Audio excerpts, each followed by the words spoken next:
हर parents का सपना होता है कि हमारा बच्चा सफलता के मुकाम पाए और उन्हीं में से एक हैं मधुसूदन जी, जो हमारे बगल में बैठे हैं। स्क्रीन पर आपको नज़र आ रहे होंगे।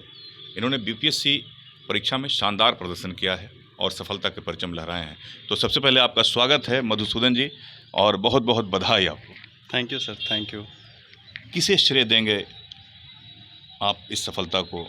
किस तरह से आपने तैयारी की, थोड़ा बताइए। सर, श्रेय जो है सबसे ज़्यादा तो माता-पिता को जाएगा।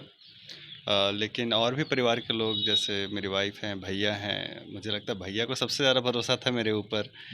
अ, इसके साथ-साथ जो इस लंबे सफ़र में, मतलब मैं 2013 से तैयारी कर रहा हूँ, यूपीएससी का पहले किया, अच्छा अच्छा। उसमें भी मैं 3 बार इंटरव्यू पे गया और अभी बीपीएससी का दिया हूँ। तो इस लंबे सफ़र में काफ़ी सारे शिक्षकों ने जो है पढ़ाया अच्छे से, जिनका ज्ञान धीरे-धीरे करके हर जगह यूज़ हुआ है।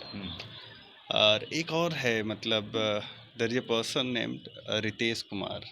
ठीक है, मैंने अभी तक उनका नाम नहीं लिया, बट ये मुझे कौन है? लगता है he is already working in BPSC. BPSC के थ्रू ही रिक्रूटेड हैं। उन्होंने मेरी आंसर राइटिंग वगैरह करके, मतलब बीपीएससी स्पेसिफिक तैयारी उन्होंने की थी, तो मुझे लगता है उनका नाम भी लिया जाना चाहिए एमंग ऑल अदर पीपल। कितना मुश्किल रहा? किस तरह से आपने पढ़ाई की? आपकी स्कूलिंग कहाँ से हुई? मेरी स्कूलिंग यहीं जहानाबाद से हुई है। सरता हाई स्कूल से मैंने 10th किया है और उसके बाद मैंने आईआईटी खड़गपुर से ग्रेजुएशन किया है, बीटेक किया है मैंने। और उसके बाद? उसके बाद मैंने थोड़े दिन के लिए रिलायंस में जॉब किया था। फिर मैंने यूपीएससी की तैयारी के लिए वो जॉब छोड़ा था। जैसा मैंने बताया, यूपीएससी में मैंने 3 बार इंटरव्यू भी दिया, नहीं हुआ क्लियर। इसी दरमियान मैंने नाबार्ड का एग्ज़ाम दिया। मैं नाबार्ड में ग्रेड ए ऑफिसर था वहाँ पे। फिर मैंने अपना इंस्टीट्यूट खोला यूपीएससी की तैयारी के लिए, और उसके लिए फिर मैंने नाबार्ड क्विट कर दिया था। और फिर जो है मन किया कि एक बार और सिविल सर्विसेज के लिए तैयारी करते हैं, तो बीपीएससी का एग्ज़ाम दिया और अभी यहाँ पहुँचे हैं। क्या कौन से पद के लिए आपका सिलेक्शन हुआ है? क्या रैंक आया है आपका? मेरा रैंक 323 है और मुझे स्टेट टैक्स असिस्टेंट कमिश्नर मिलेगा। कितना संतुष्ट हैं आप? बहुत संतुष्ट हैं। इतने साल के मेहनत के बाद मिला है। बट डेफिनेटली मेरी कोशिश होगी कि एक बार और अटेम्प्ट दें और एसडीएम डीएसपी प्राप्त करें। आप शादीशुदा भी हैं, जी। तो आप शादी से पहले से ही संघर्ष आप कर रहे थे, उसके बाद शादी हो गई आपकी, उसके बाद भी आपका संघर्ष जारी रहा, या मुझे लगता है कि शादी के साथ लक भी आया। है ना? और अभी मैं फादर भी बन चुका हूँ, तो उसका ओह! लक भी ऐड हुआ। दोनों लक ऐड हुआ, मतलब ये मतलब दोनों को आप जो है कि भाग्यवान समझते हैं। बिल्कुल, बिल्कुल। आई मीन शायद मेहनत तो हम पहले भी कर रहे थे, लक की कमी थी जो इनके साथ आया और सिलेक्शन हुआ। आपके माता-पिता का या आपके बड़े भाई का कितना सपोर्ट आपको मिला इस क्षेत्र में? I mean it goes without saying कि उनका सपोर्ट, मतलब जिसे बोले ना कि अनक्वेश्चनेबल तरीके से था कि तुम करते रहो तैयारी। पिताजी तो ये भी कहते थे कि जब तक मतलब सारे अटेम्प्ट एग्ज़ॉस्ट नहीं हो जाते, करते रहो।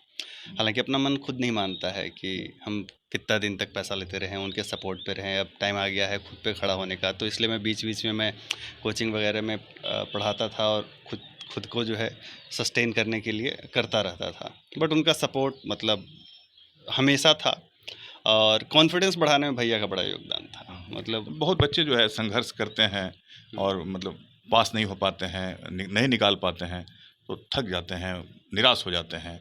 ऐसे लोगों को आप क्या कहेंगे? जबकि आपने कई बार जो है अटेम्प्ट किया, अटेम्प्ट करते-करते आपने जो है अचीव किया। अ, मुझे लगता है कि एक सिंपल सी बात तो उन्हें सुननी चाहिए, समझनी चाहिए।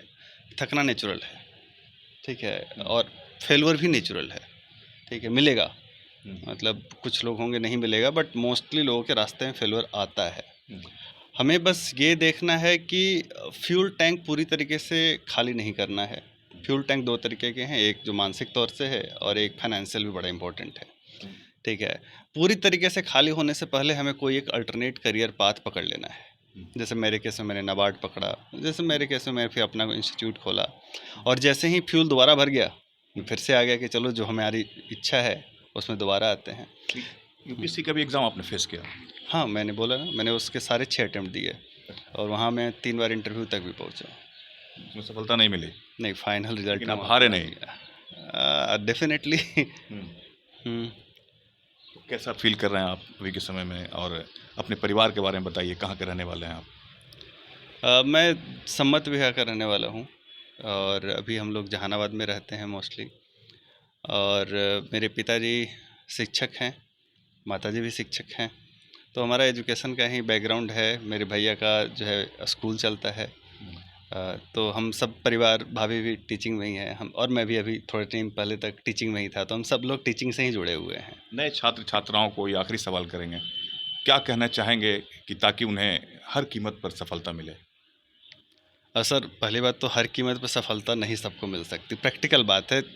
5 लाख लोग भर रहे हैं, 2000 ही सेलेक्ट होंगे। मतलब इस तरह से तैयारी हो, जिस तरह हाँ। से आपने तैयारी की, तैयारी करने में कितना संघर्ष होता है, हाँ, वो तो बहुत मुश्किल होता है ना? तो ऐसे में जब हमें सिर्फ 2000 को सेलेक्ट होना है, हमें एकदम टॉप में, बेस्ट में आना है, तो एक चीज़ होगी कि हर स्टूडेंट को अपने लेवल पे सेटिस्फाइड होना पड़ेगा कि कोई चीज़ वो छोड़ के नहीं चल सकते।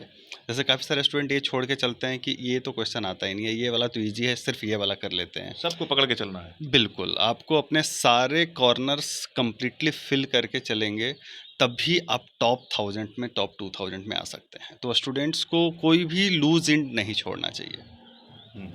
बाकी पता लगभग सबको है, आज सोशल मीडिया का टाइम है, हर किसी को पता है कि क्या-क्या पढ़ना है। तो उसमें मैं कुछ खास एक्स्ट्रा ऐड नहीं करूँगा जो स्टूडेंट को नहीं पता होगा।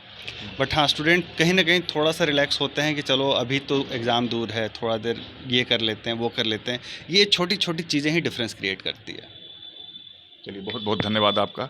जहानाबाद के मधुसूदन, जिन्होंने बीपीएससी में शानदार सफलता हासिल की है। जहानाबाद में इनकी चर्चा भी हर जगह हो रही है, खासकर शिक्षण संस्थाओं में, मोहल्लों में, अन्य छात्र-छात्राओं में, और मेरी भी शुभकामनाएँ इनके साथ है। इसी तरह से सफलता की और सीढ़ियाँ चढ़ें और इन्हें ऊँचा मुकाम हासिल हो।